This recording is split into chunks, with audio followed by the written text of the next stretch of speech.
Hi, Dumpster Divas. Welcome back to another episode of the podcast. And for today's Atlanta recap, I am joined by the star of Bitches Better herself. Raven is back on the show. Raven, what's up? Tom, not the star. Thank you. You are the star of Bitches Better. What do you mean? Who else would it be? Yeah. Thank you for having me today. I'm so excited.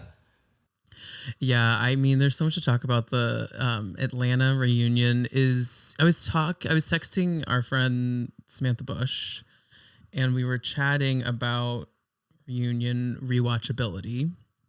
And there's not a lot of reunions in post-COVID era Housewives that have a rewatchability.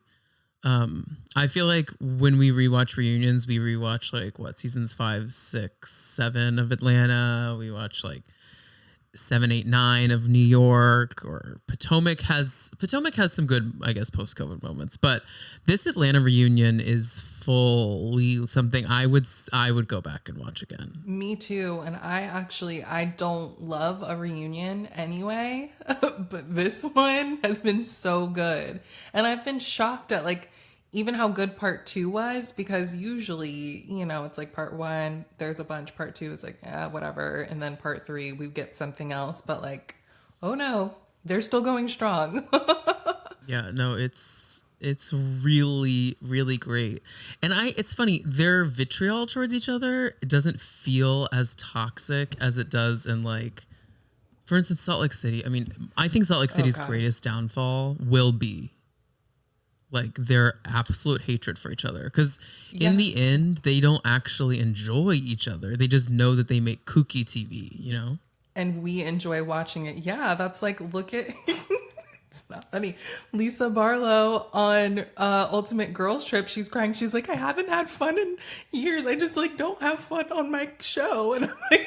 I paused it and was cackling to myself. I was like, I guess you don't have fun. I wanna talk about that though, because Lisa, girl. Now Lisa has me blocked, so she'll never get to this. But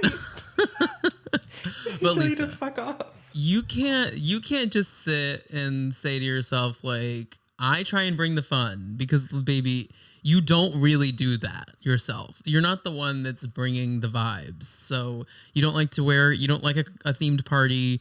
You don't like really any activity.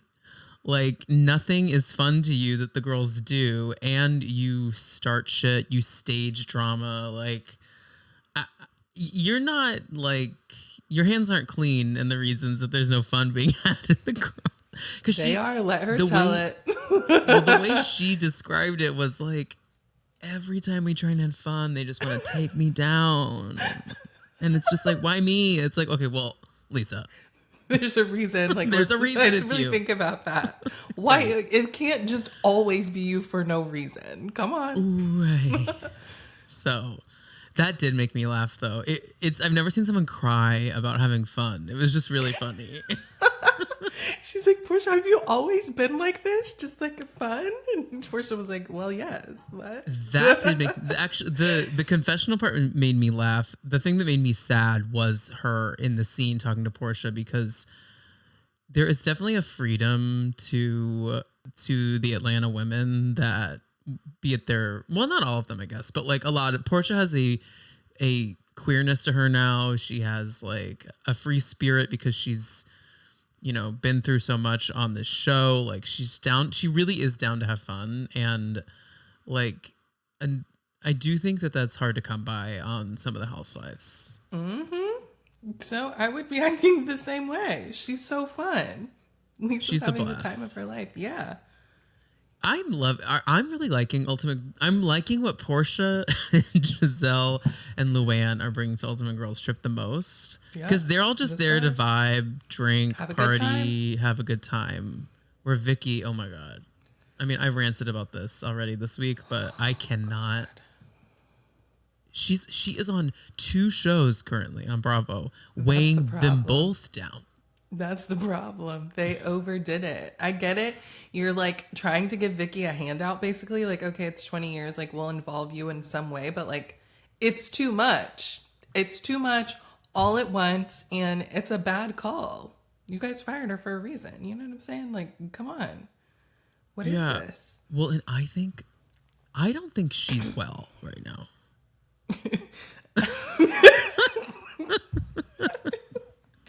Say more. I just there's a darkness to her that didn't used to be there, you know? Like I know there's the clip of her being like we're all gonna die one day. Like that's hilarious and dark, but like she still had a lightness. She had a like humor, she had a down to clown energy. She was never like a blast, but like she always felt like she was down to be a part of things. Now she just spiritually feels down. Like she feels just sad. Like I think that her getting demoted and then fired is one of the worst things that's ever happened to her. I think she views it totally. That way. Oh, totally. And that's why she's being an extra monster now that she's brought back. But it's like, Vicky, I got news for you. I just feel like this is a one-time thing. They're just like, just give it to Vicky so she can, Well, I don't know what they're gonna do next season on OC. I mean, I'm not really watching this season. No, I tapped out. And it's their 20th season. It's sad. I keep saying it just makes me sad. It shouldn't be like this. OC used to be an absolute banger. I have to be honest. Yes, so good. So like good. Those ladies were nuts, and they like enjoyed each other's company. They had real story. Like in some ways Salt Lake City kind of reminds me of those like good seasons of OC where everyone was kooky and like they were fighting, but I don't know. It's really lost the plot over there. And Tamara's doing the best she can, and I'm not even a Tamara like defender, but you have to admit Tamara is always, showing up to work. She is, but she can't do it all herself. And I think that's what she's like, hey, somebody's got to play with me. Like, yeah, I saw someone's theory online. Someone threaded that like Tamara, because she got destroyed last season for like showing up to work and trying to, bring energy and drama, that this season she said, you know what, I'm just going to vibe and I'll let y'all do the work. And all of a sudden like, there's everyone nothing. else always does it. Why don't I get to rest for a minute? And I don't blame her. I've done that at work before.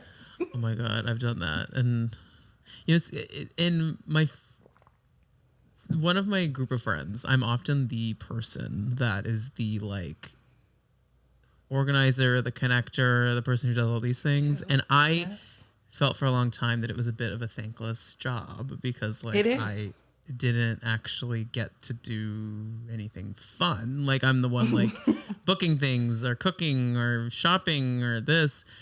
And then one day I said, you know what? I'm going to stop doing that. And guess what happened? Everything stopped. Hanging out with me. I still love I guess I'll just like, go to hell. We're very close. We're like siblings. But like we just stopped being so proactive about things because I was like, who's going to plan it? You're like, anyone gonna step up? They're like, well, no. I guess we're just not gonna go anywhere. Well, let's get into this reunion. So this is reunion part 2 of Atlanta, and my biggest note right at the top is K. Michelle going, now Mr. now Mr. Andy. Let me tell you what happened. Mr. Andy is hilarious. And Portia is so funny. She was like, not Mr. Andy. We're all going to be saying it for years to come. Mr. Andy. She was like, let's get down to business. I have something to tell you. And boy, did she. I mean, Shamia is so dizzy and stupid to think that Kay wasn't going to talk about this. And it's the fact that this dinner where all of this went down just happened a week ago. I thought it was old news. Like, Shamia, please. So you were prepping her for the reunion. She's like, not exactly. Like, yes, exactly. She's like, you wanted to make sure I wasn't going to say anything crazy. But here I go. Kay's smart, I will say. Now, did you see Candy's response to Kay on her channel. Yes. About the on Candy's channel or the Mean Girl thing? Yes, I did. Maybe it wasn't on her channel, but so to recap, you guys, last week I was chatting with with Chase from No Chaser TV. We were chatting about the reunion, and we're talking about who are these mean girls of Atlanta that Kay is referring to, and it was kind of inferred that Candy was a part of that. And Candy said that you can't call people mean girls if you are the mean girl, essentially alluding to the fact that K. Michelle is the mean girl of Atlanta, not Candy's friend group. Now, I struggle to see Candy herself being the mean girl of Atlanta. Like, does she have that in her? Or is it just like probably a popularity contest and she has legacy because of her resume in Atlanta? Is it a success thing, or is it like, is she actually being mean? I think she has been mean, but it really is not about her. Like, she's friends with the mean girls. I don't think she's the main one. That's why I was like, Candy, why are you talking about this? Yeah, you're giving more airtime. Because I'd be like, she's not talking about you. She's talking about Rashida. She's talking about Toya. Like, I know those are your friends, but like, you were not the main one in it. You didn't have to fight this battle. Now I'm looking at you crazy. Yeah, it was weird. That's it is a little weird to me. One thing about Candy, and I really like Candy. I think she's one of the. I always say, like, I think there's like less than 10 actually good people on Bravo, like real life good people. And I do think she falls into that. Like, I do think she is a good person at her core. Like, she really does do a lot for her community, her family, generating Black wealth. Like, she really does a lot. I don't understand why she takes to the YouTube camera and the YouTube studio and the podcast mic so often to talk about this goddamn show and the girls and the drama. And like, I find it just feels a little beneath her, to be honest, if she's not going to be on the show. And I just kind of think she should be on the show if she's going to spend this energy talking about Kay on a podcast mic. The show would be happy to have her back. Do you think she misses it and she wants to get back on there?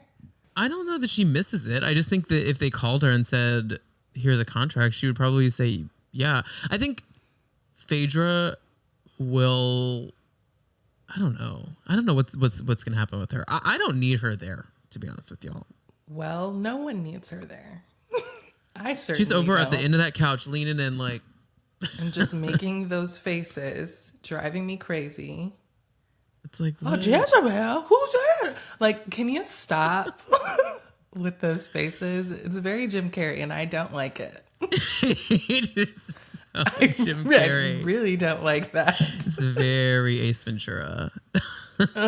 Pet detective. Makes me crazy. Yeah, she's not gonna... I don't know. I don't understand Phaedra. But Candy's not going to be there if Phaedra's there. She's absolutely not going to. She just recently said that on the mic, too. Yeah, I mean... And I would take, to be honest with you, I would take Candy and Kenya both back on this show and Phaedra out more than I would take. Yeah. Yeah, like that sounds like a great cast. I miss Kenya so bad. Yo, like, me too. I'm always understand. Team Twirl. I'm not Team Twirl in her behavior at the end of her run. I thought that it was nuts. No, we can't defend that. But I still am sticking beside her. And I miss her. I think she's a perfect housewife. I think she's a perfect villain. Agree. Last week we were talking about the pipeline between wrestling and housewives, and how like a lot of WWE fans, like a lot of like millennial kid WWE fans that were like gay. I mean, a lot of gay kids, like they grew up to be gay, like love WWE because it's like drag. Like it literally is. Like that's true. You get up in the geesh and you fight and you throw a wine glass, and it's kind of similar to Housewives. And we're talking about like who are like the greatest WWE-esque villains of Housewives, and Kenya was the first top of mind for I love that. Who else do you think is like a good villain? Like Teresa maybe, or... Well, I think she thinks she's the hero of her show, but she's not. She certainly. Of course she does. Let me run through. Dorinda also thinks she's the hero. Definitely Dorinda. Yeah. I struggle. I love her, but I struggle. Yeah. Yeah, it's hard now.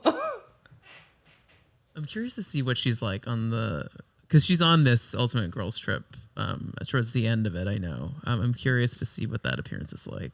I don't think it's gonna be great. Just from what I saw in the trailer, I don't think it's gonna be great. I'm like, I know you're not telling somebody to go outside with their arguing. You can't be serious. Yeah, not in this home. Please. No. Let's see. We also in the reunion. So let's talk the Kay and Shamia situation a little bit more. So Shamia,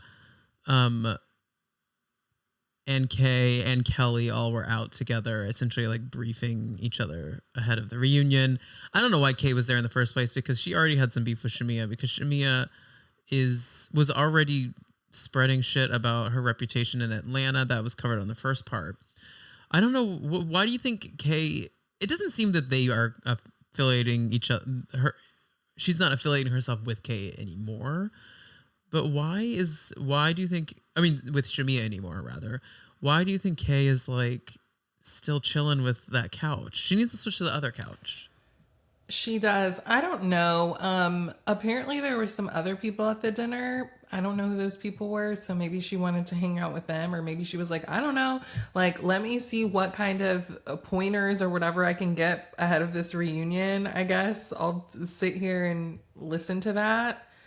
I don't know. Because, yeah, she doesn't like Shamia. And, like, who does? You know what I mean? But, like,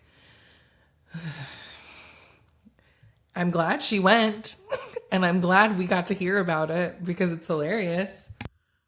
I know. I agree. We also get, though, this conversation around how they went to the club after filming one night. And Shamia's mom was there. And that's where Shamia's mom and Shamia told Kay that the Mean Girls of Atlanta don't like her.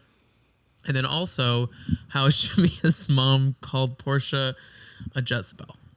Calling who a Jezebel? Now, for the listeners, I garner a largely white, listenership here.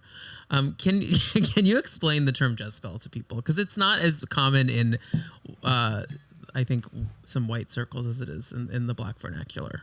Really? Isn't it just like a whore?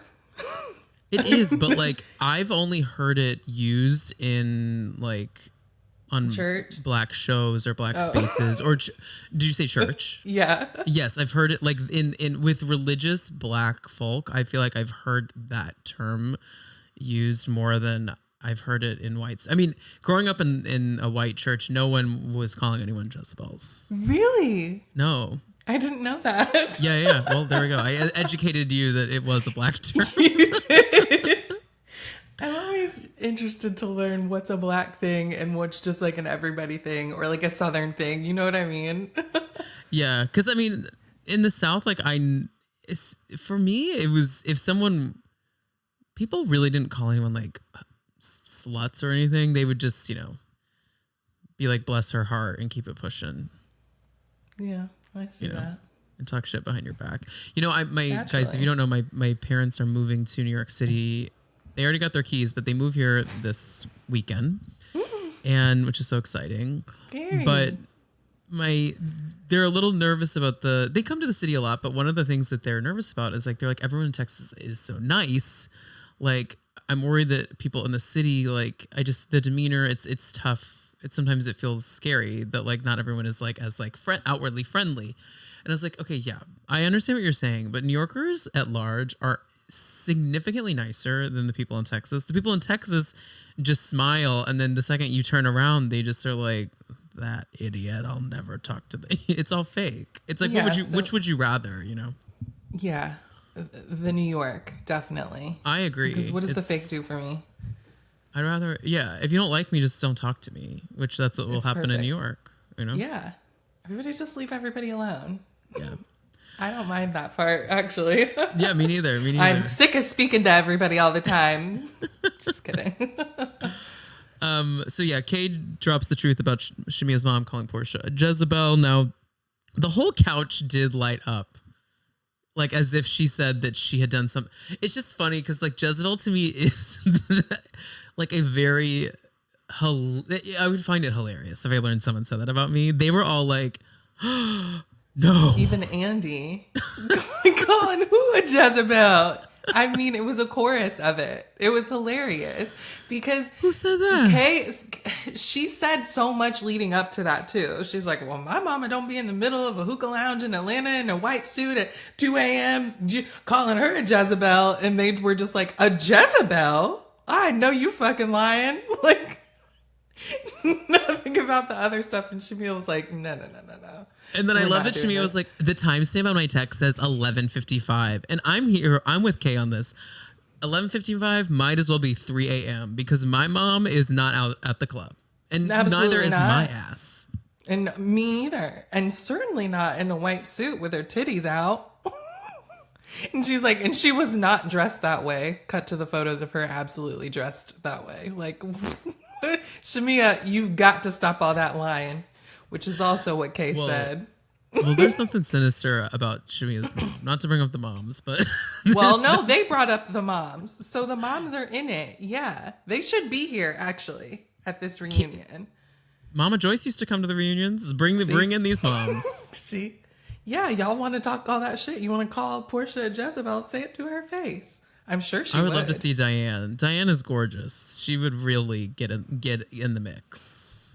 The girls. Why didn't this happen? I'm actually mad now because I think they both would. I think they both would do what they needed to do on that reunion stage. What if Andy just had to sit down with the two moms? I would take that too. I would be tuned in. I don't know why this just reminded me of it, but the scene of Portia and her sister Lauren and Diane sitting there talking to Kim Zolciak when she says, and your whore daughter. Yo, injured son and your whore daughter. Kim was like, what? Did she just call it? Never mind. Your whore Forget daughter. it. Yeah. Did you see what Portia's sister was saying on Threads the other day? No, I'm not a big Lauren fan, to be honest with you. Me neither, but it was weird. It was this long thing about how like, oh, Portia's not perfect by far, LOL, like trying to be funny with that. But like, I'm not gonna, I'll correct her in private. I'm not gonna be overly mean about it. So why would y'all want me to do that to my sister? Blah, blah, blah, all this stuff. Dennis was like, log off. With a heart emoji at the end. And I hated that I laughed at it because I really don't want to be on board with Dennis, but it made me laugh because I was like, Lauren, what are you talking about?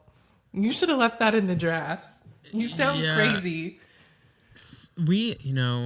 Francesca Ramsey, she's a creator. I don't know if you follow her. I love her. Yeah.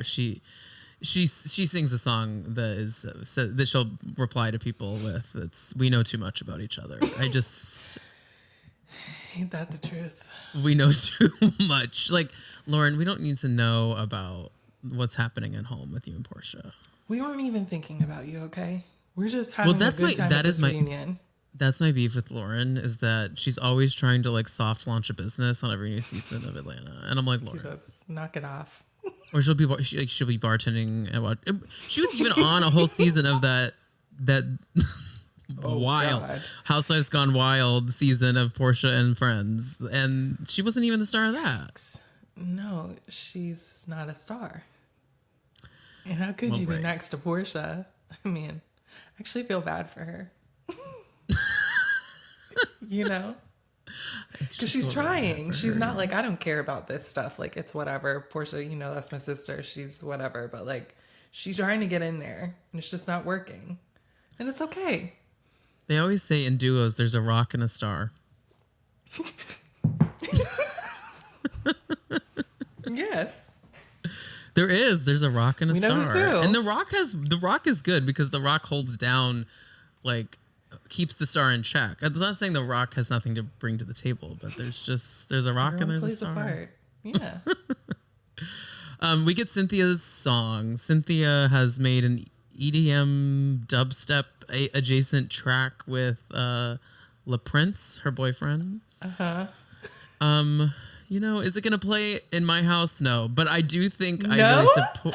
I like the song, but I wish it was a little more like house EDM beat instead. The like, it's a little crazy for me. It's like, whoa. I love it.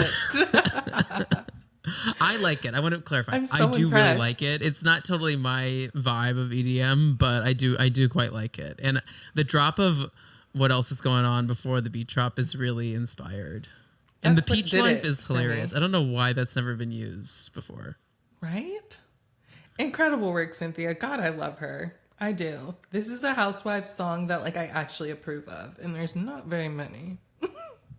Well, it doesn't matter to me how the quality of it, because it just brought, like, I've watched the clip of them listening to it so many times, and Cynthia also falls on that list of like actually good human beings that are on these shows. You can just tell that it's very rare on reality TV that we have someone like Cynthia where like the world loves Cynthia Bailey. Like there's not one person who is like mixed reviews on Cynthia Bailey. Like she just is Peter Thomas.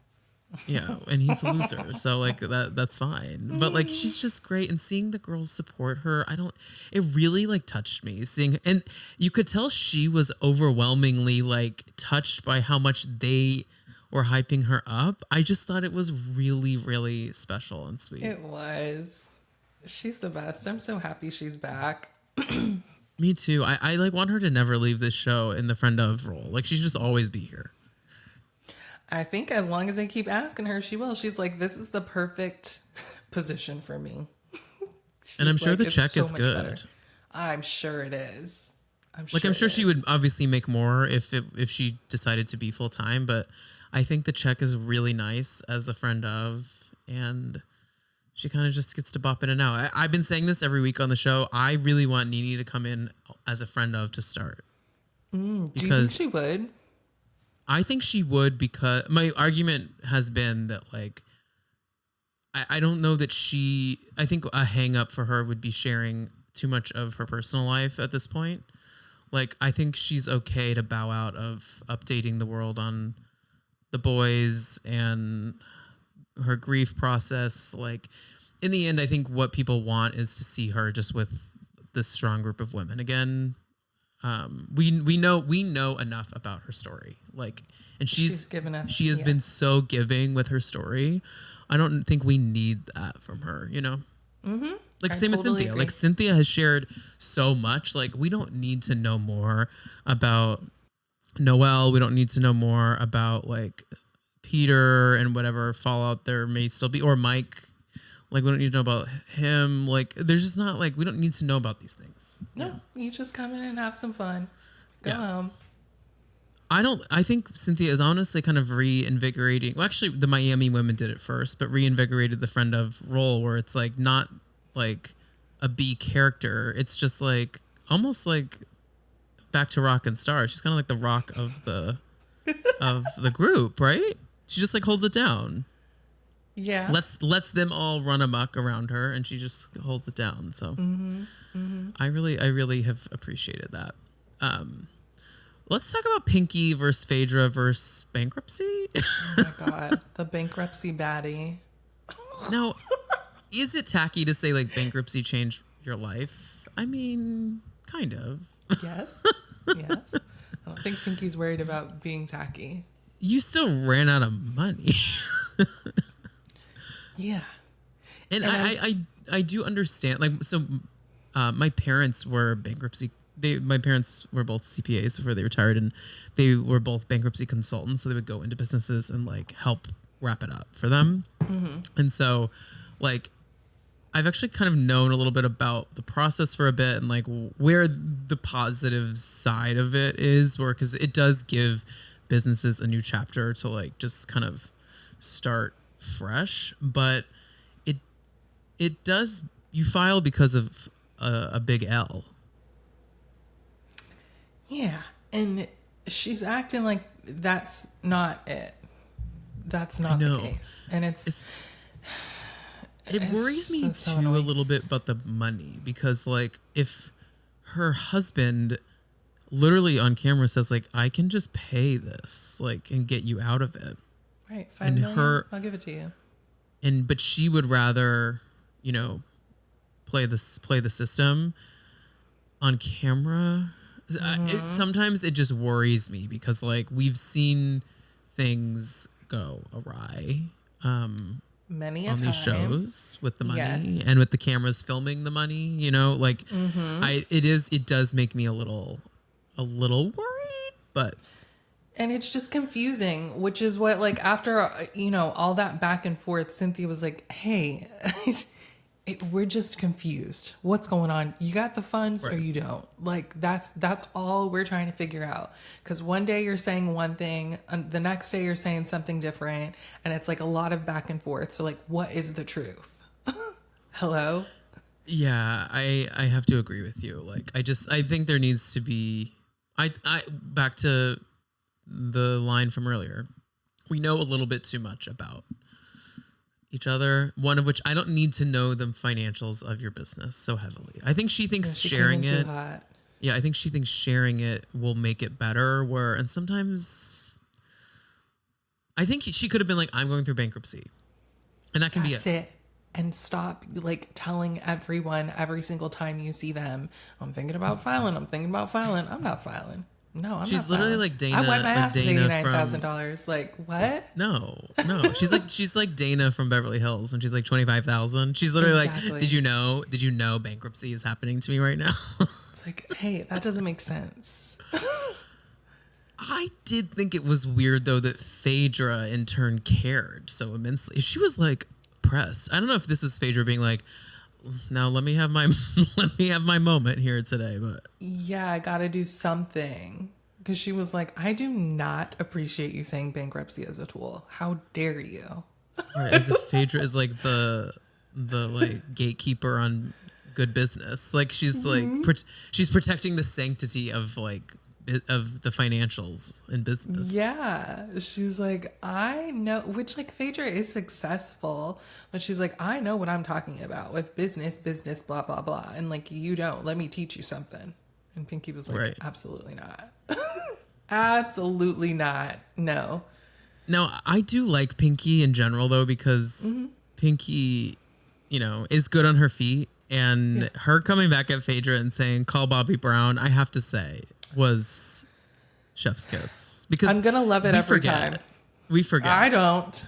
Well, I don't, but I think the community at large forgets her role in Bobby. I don't want to cast aspersions on Phaedra's lawyering, but every time she represented me, I went to jail, is what he said. I'll never forget it. And this is actually Cynthia's fault, because she's the one who started win a case. Win a case. You're right. Well, guys, if you haven't ever seen the Whitney Bobby Bravo show, Phaedra is on it, like, because she is representing Bobby Brown in all of his legal happenings. So, and that did not go well, but that is what kind of brought her name into like the larger pop culture landscape, was that she was Bobby Brown's lawyer. I know. I still can't. I feel like we still don't really have our grasp on her grasp on the law. Like, how often are you lawyering? I don't know, Tom. Is it just for cameras when you do it? I don't know. She's such a mystery to me. And it's like they don't... she's the one who doesn't share anything. I'm like, yeah, she did in the beginning, but like, you still need to give me a little something more, okay? That's how agree. I feel. And I think she must have like invested in things that make her a ton of money, because I don't think the money that because she has money. Like, you can tell by the life she lives. Like, and she makes comments, and she feels like, in a way, quiet luxury and very incredibly comfortable with a certain lifestyle. Mm-hmm. I think she invested well into some businesses or something, because I don't think hopping onto a case every once in a while and then running the funeral business is bringing in, you know, $20 million a year. Like that's coming from somewhere else. And that's also not coming from Housewives because that's not a Housewives check. And the Housewives, you weren't on Housewives for quite a while. So where did this money continue to come in? And she's not doing brand deals. Like I don't know where it is, but she's got it. So yeah. So good for her. Good for her. But I would love to see a tax return of a housewife and be like, where did you get your money? You know how we ask the elected officials, unless you're he who should not be named, have to turn over their tax returns so you see where that money's coming from. But I would like to see a housewife tax return. I'd be open to it. Me too. Especially the ones that claim they work, you know. So, also we got Pinky's got a gun. Okay. Did you Can we talk about this? Please, let's talk about it, because did you gather that from this weird statement that she said with a significant device, like when she said it, or did you like have to go on the internet like me and be like, hey, what does that mean? What are we talking about here? So I watched the reunion late. So I watched it yesterday morning or afternoon. So I had already seen the headlines, unfortunately, about Pinky and the gun, and Pinky's got a gun. That's gonna be the title of this episode. Pinky's got a gun. And essentially she, like, I guess what I had read was that like Pinky just like is like, yeah, I carry, which she's allowed to. Yeah, she's in Georgia. Like, I'm not surprised by that at all. Me neither. Like, she's a woman in Georgia, like, who I don't. It's legal. Like I'm an anti-gun person, but I understand that others think that they want protection, and they are allowed to do so. Now I'm confused at like why what the situation was where the gun came out and Phaedra felt that she needed to call higher ups on Pinky. It seems like, because she said she didn't threaten her or anything, so I'm like, Pinky was just like, oh, I keep that thing on me, and Phaedra was like, oh, hell no. After last season with Britt Edie, like, I'm not doing none of this shit. I'm making a call. That's what I've made up in my head, because I don't know why else, like, I don't know. Yeah, but it just feels kind of silly on Phaedra's end. Like, you think Pinky Cole is a threat? Your friend, Pinky Cole, by the way, who you've known for like 15 years, allegedly, is a threat because she has a gun? There's something a little off about it too, to me, that like Pinky is a threat or is ruining. It almost felt like she was like, that's not this show. Like, it feels like beneath this show for you to have a gun. Yeah. There's something about it that felt a little off to me, especially because there's all these conversations around Phaedra being like, you know, beloved in white spaces. That it's like when Pinky having a gun is really that, or a significant device is really that upsetting. Like, shut up, Phaedra. I don't. Yeah. Come on. And then Andy was like, just to clarify, like the high ups were not called, and Phaedra could do that because she had, essentially alluding to the fact that like she has done that. And I'm like, okay, but she said she was gonna call. That's enough to like piss me off, because like I was just talking to you about what's in my purse. I thought we were doing one of those what's in my purse things, and now you're calling HR on me. I thought we were having fun. She's like, I have my Aquaphor, I have my phone, I have a phone battery, and then I have my Glock. And Phaedra was like, oh, I'm not having fun anymore. What was that girl's name on Baddies South, who rolled up to the fight with Natalie Nunn? She was a white girl who rolled up to the fight. It was the first season of Baddies I watched, and I texted you guys because like, why is this woman Brie? Sarah? No, Sarah. Oh, Sarah. Oh, and she had the gun. Yes, she did. I forgot about that. Oh my God. No, not Brie. Lord Brie. That's she's the first white girl. Phaedra could never last in a room with baddies. No, she could not. No. No. Pinky also talks a little bit about being a lesbian at one point in her life, and she said, "Yeah, I munched on some carpet, and that made me laugh." But she said she couldn't be with women because women move too fast and take things too seriously. To which Portia said, "No, I am a U-Haul lesbian." She said, "I'm driving the U-Haul." You love me on. You told me you love me on the second date. Me love you too. And then the back, like last 15 minutes, there was a lot of fights that I could not completely land on what we were fighting about. But we have an Angela versus Kelly off, and Angela had a great line. She says, "My husband puts me in rooms. Your husband puts you in courtrooms." And I said, incredible. How does she do that? That's why I'm like, Kelly, I just wouldn't with Angela.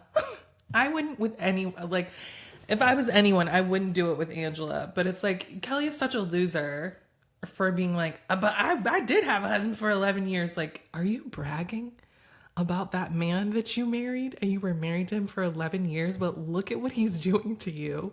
Look at what he's putting you through. You're not, it's not a flex. Not at all. And why would you say that?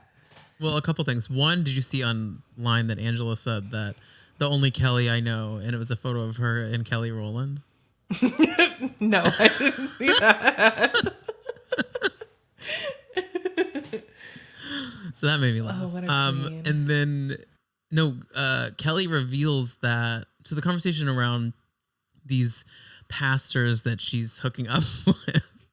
First of all, the fans, y'all, usually I say you do too much. This I kind of gagged for, that fans were in her following on Instagram, DMing every pastor.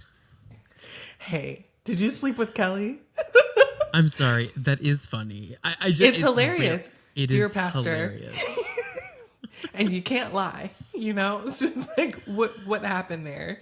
To the point where Kelly's like, stop DMing the pastors that I follow. I'm not sleeping with those men. It's like, and then she revealed that Jamal Bryant did her vow renewal. Now, first of all, we all know that vow renewals are the worst thing you could ever do because it never ends well. And usually you're renewing vows because you've lost your way and can't remember why you love each other, which maybe just go to therapy. But the idea that Jamal Bryant did that was a shock to the system. Why would you have him do it? I'm sorry. Jamal, that is so funny. I wouldn't tell people that either. No. So that Jamal, means you're not sleeping with him? That doesn't... Pastor Holy Whore? It proves nothing.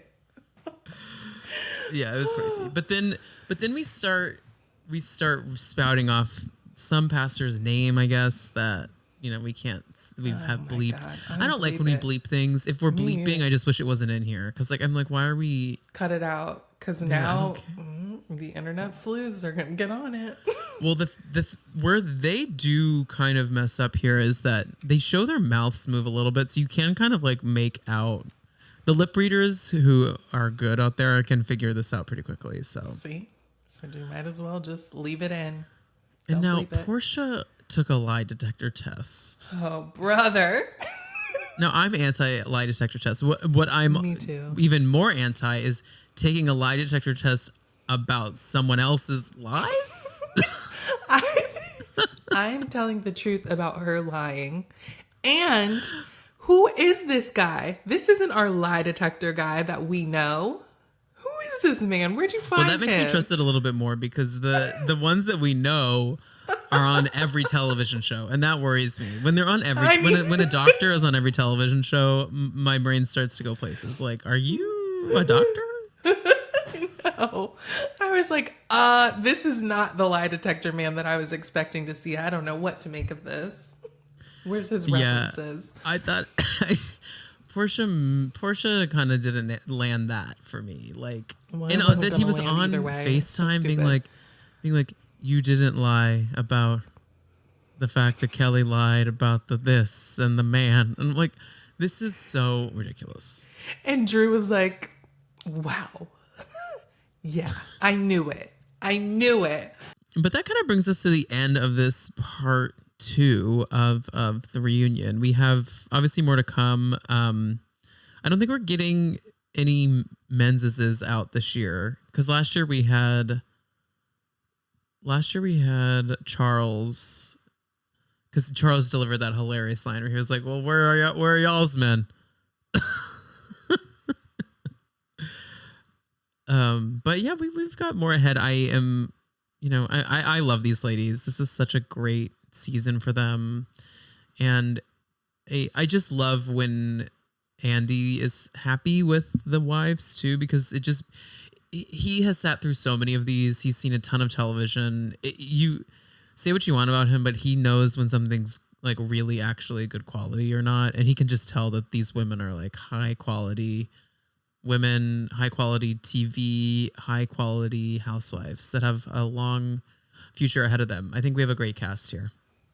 It's perfect. And like, I know I'm talking shit about Phaedra, but like, honestly, I'm fine if they bring back the same exact cast next season. Me too. It was totally a great season. I can't imagine that it would be bad. Like they all seem to want. They don't all have to like each other, but they all have to want to film together. That's like my biggest critique of, like Salt Lake City sometimes, or OC. Like I can't stand the like not filming with each other mentality that happens on some of these shows. Like, I don't want to film with that person. And I think Kay kind of got that later on in the season. She clocked that like, oh, I need to film with everyone. Yeah, we don't do that over here. Even if we like hate each other or whatever, like we're going to film together and we can fight. And the next minute we're going to laugh and we're going to, because didn't she learn that? Weren't they on the Sprinter or something? She was like, hold on. Y'all were just ripping each other to shreds, and now we're laughing together. And they were like, yeah. Yep. Mm-hmm. She was like, oh, wait. It's going to happen again. Wait. She's like, that's not how I do things. And it's like, well, you better start. Yeah. You better start. And I think she gets Bravo now. I think you know where she's going to be it's going to blow her mind when she goes to BravoCon next year. Hell yeah. She's going to be like, because I still think she doesn't totally understand how rabid the fan base is and how amazing it can feel when you're like loved on these shows. And I do think that she's going to have a great second season. Yes. And the fans are going to, kind of how Mary was like so confused, but also like flattered by like the energy of BravoCon. She was like the star of BravoCon last year. So I really see that for Kay if she continues on this trajectory. So yeah, I'm excited for her second season, especially after hearing her say like she would do everything differently and she like knows how to do this now. I'm like, oh yeah, it's going to be good. Yep. Agreed. Well, Raven, thank you for being here. This is a great ep. Yes. Thank you for having me. I had so much fun. Yeah, of course. Tell everyone where they can follow you and support the content. Sure. So you can listen to my podcast, Bitches Better, anywhere you get your podcasts. I'm also on YouTube, so you can subscribe to me there. You can follow me at Mainly Raven on Instagram and Threads. Yes, and guys, if you're watching this on YouTube, Raven and I will collab on this episode, so you can see her channel there. Make sure to go click subscribe during or after the video. And you can follow me at The Tom Hamlet and at Dumpster Dive Pod on social platforms. And then also, if you want early access, ad-free version of all of my content, you can get that by becoming a member on YouTube or subscribing to the Patreon. So go check that out and support this small business. Okay. And support a Black business, okay? Support Raven. Support the small Black business, okay? Yep. Hello. And we'll be back next week later this week with more episodes. So see y'all then.